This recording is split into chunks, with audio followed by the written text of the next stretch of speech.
and the good thank you. Today's video is just going to be short and sweet. We're just going to cover outfitting. As you may remember last time, in the last couple of videos, we covered missions, super crews, and a couple other things as well.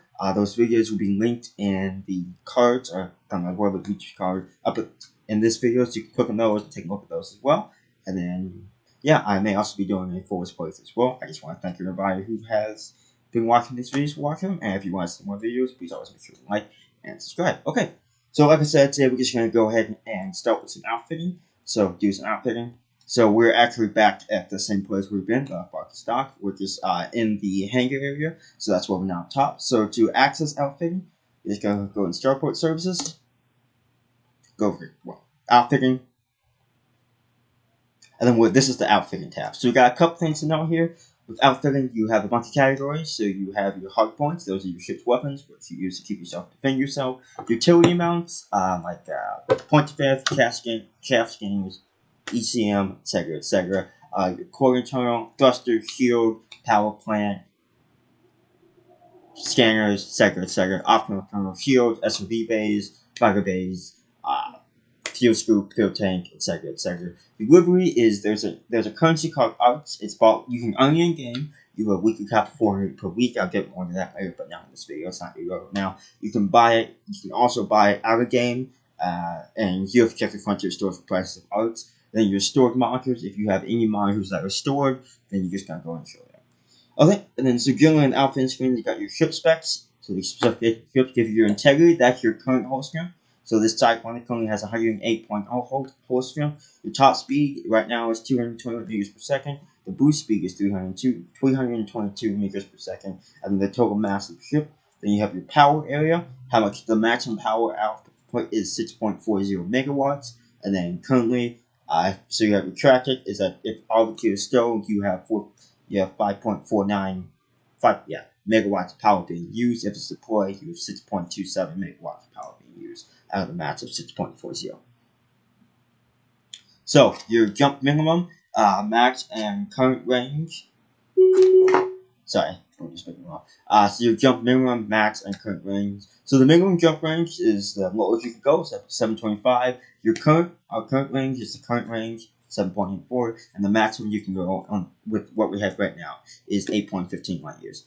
So, and also you can very far right, get your balance and your insurance costs. So that's your credit balance. You guys should be about, if you follow missions, probably about 100,000 to 200,000. I just have more credits that I've been playing for a while. And your insurance costs is just how much it costs you to buy your ship. You guys should be about 1,601 credits. Okay, so the first things first, since we make about 100,000 to 200,000 credits, we'll be a bit cautious what we're going to buy. So we're going to skip weapons, we're going to skip the utility map, we're going to go straight to the core internal, and the first things first is we want upper jump range. The core internal, just go and click on it.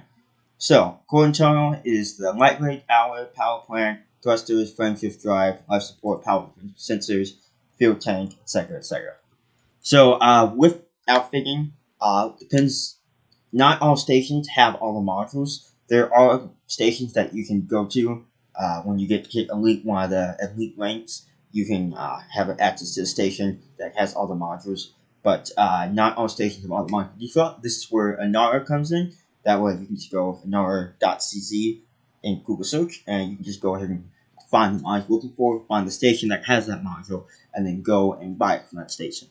You can also go and a system you want to hit up. If you get the chance, just go ahead and go to La Bamba once you have your credits, because everything there is a 15% off all ships modules, so save you a decent amount of credits. So actually, the first thing we're going to want to change is going to be a power plant. We're just going to click on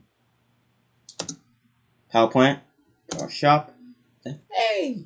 So all module classes, I did touch on this in the first video. All module classes go E, D, C, B, and A.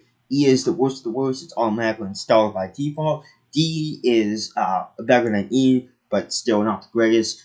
C is middle of the road. B is, think about second best. The B class is second best, with the B class scoring more integrity. And then the A is the best of the best. You get a decent amount of power. You get enough good power and good mass balance as well. So, since we only made about 100,000, 200,000, I'm not keeping track of the credits we made, 100,000 to 200,000. So what I'm going to do is I'm just going to go. So right now, I would just highly suggest just start off. Since we should have the money, we don't have money for. Don't want to spend too much money, so we're just gonna go ahead and do. We're just gonna get the C class power plant, and then on to the very right side, you have some stats here. You got your class, the class rating, your integrity of the module. As you can see, B class has no integrity. The higher class, the more integrity it has. Well, B and A. B has more integrity than A. I'll get more on that later. And then the mass of the module. So if you put this module on, it does increase your top speed, not by very much, and it does increase your power output, which is what we're looking for.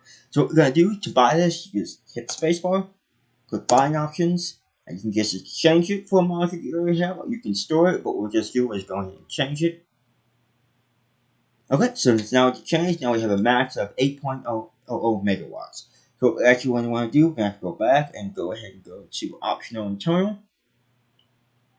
And we're going to want to, so I put one in. So what we're going to want to do is we're going to go ahead and pull up a fuel scoop. So we're going to buy a fuel scoop. The purpose of a fuel scoop is that you can scoop scoopable stars with a fuel scoop. That way you won't run out of fuel, assuming you're close to a superstar. What I do, we're going to go browse shop, and then these are the module categories. We're going to go fuel scoop, and then we have a 1E fuel scoop, which was weird because the last time they had a 1B, but nevertheless, we're a 1E fuel scoop here. And you go buying options. Even 1E fuel scoop is broken. You want to click buy, and it costs us immediately a little bit of 309 credits. And then you will see our power output go up as well with the more modules that are equipped. And then also you currently have a color equipped, you have a shield generator, and then you have super cruise assist, and then advanced dock computer, and a planetary approach suit. If you have a Horizon DLC. If you don't have the Horizon DLC, you won't have that. Okay, and then finally, we actually want to work on your core internal. So right now, since you got a 2C power plant, you might want to increase the. We're going to increase the frame shift drive. So it goes E, D, C, B, and A. We're probably going to want to go for a 2C frame shift drive. And so with buying frame shift drives, so there's a couple stats. You got your power draw, that's how much more power it will take as compared to this module. So the higher class modules take more power. And then the boot time is how long it takes for the frame shift drive to charge. Or no, how long if you shut it off, how long it takes to boot back up. The optimized mass is the amount of mass in tons of how far you can go. So the higher class frame shift drive, the farther you can go in your jump range. And the thermal load, it should be the same for all the things, and that's how much heat it takes per second. And this is the 6.0 tons is the maximum fuel control. So to buy this, we're going to frame shift drive, buying options, exchange. Okay.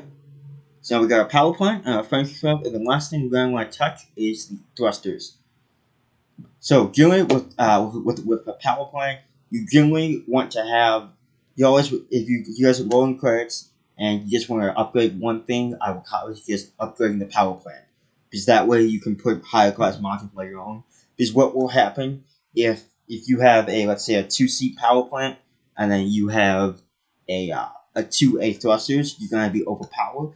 You'll be over your max power output, so it's going to cause power shutdown problems, and that will cause serious issues. So it's always better to buy a higher class power plant and then have the modules you buy within that same class of power plant. So if you buy a 2C power plant, ideally you want a 2C flame drive and 2E and 2C thruster. If you buy a 2A power plant, you want a 2A thruster and a 2A flame drive. You just want to make sure that the power plant you have can keep up with the power requirements of the modules you want to put in your ship. So the last thing we're going to do is we're going to do modules. So the thrusters, we're going to go coconut, browse shop. And then, look, they actually, so this is going to be, so thrusters can be a little pricey. They don't actually have any middle of the road modules here. So what we're going to do is, since we're looking for C-class modules, is I'm actually not going to go ahead and find anything because I want to put a C-class module on. It doesn't kill my power too much.